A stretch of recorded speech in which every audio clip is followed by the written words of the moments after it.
Bonjour, je voulais vous parler aujourd'hui des pranks sonores. C'est ce petit appareil qui permet de faire des blagues sonores. Alors, comme je suis fondateur de la Sonothèque, je suis considéré comme une référence dans le domaine du son et je reçois des centaines de mails. Il se trouve que parmi eux, il y a des gens qui n'arrivent plus à dormir, n'arrivent plus à vivre et finissent même par déménager pour certains d'entre eux. Oui, oui, vous avez bien compris, à cause des sons qu'ils perçoivent dans leur environnement personnel, même intime. Alors, c'est pas le prank sonore qui est vraiment fautif, mais je l'ai découvert il y a peu, j'en ai acheté un, et qu'est-ce que c'est? Ça permet de faire une petite blague. Alors, le premier son, puisqu'on peut en choisir plusieurs, et il reviendra régulièrement comme ça. Le premier son est un grillon. Mais comme il est sur pile, eh bien, ça peut durer des mois avant que la pile soit vide. Donc ce son-là va être diffusé pendant des mois avant puisse le localiser. Quand c'est au bureau, collé sous la poubelle ou sur le bureau, c'est pas très grave parce que finalement, une fois qu'on est chez soi, le son finit par disparaître. Et puis on le localise assez vite puisque le grillon, ça fait ça. Voilà.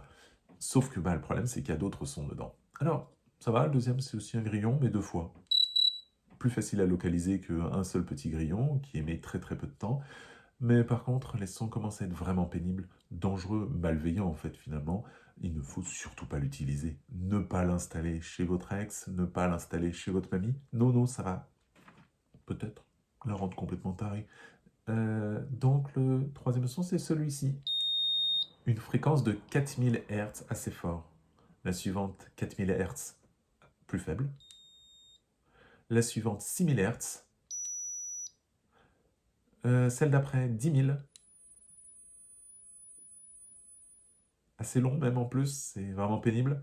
Et la dernière, 13 000, on va même pas l'entendre parce que j'ai essayé et ma caméra ne prend pas cette fréquence en compte. J'appuie. Extrêmement aigu, un peu long aussi, mais effectivement ce son-là, si je pose cet appareil-là tout de suite à un endroit dans une maison, si c'est assez caché, en fait, c'est à devenir complètement dingue. Vraiment, vraiment. J'entends même encore dans mon oreille cette fréquence-là, alors qu'il n'émet plus. C'est-à-dire que ça crée une sorte d'acouphène permanent. C'est vraiment à rendre dingue. Donc c'est un objet assez drôle quand on reste sur les grillons, mais il faut vraiment pas aller plus loin parce que c'est dangereux, en fait. Dangereux pour le mental, hein, pas forcément pour l'audition, parce que c'est pas très fort, mais vraiment, il faut pas l'utiliser n'importe comment. Voilà, voilà. Eh bien, j'espère que vous irez lire mon petit article, que ça vous éclairera un petit peu aussi sur des sons qui pourraient vous traumatiser aussi dans votre quotidien. N'hésitez pas à me contacter si vous avez la moindre question. À bientôt!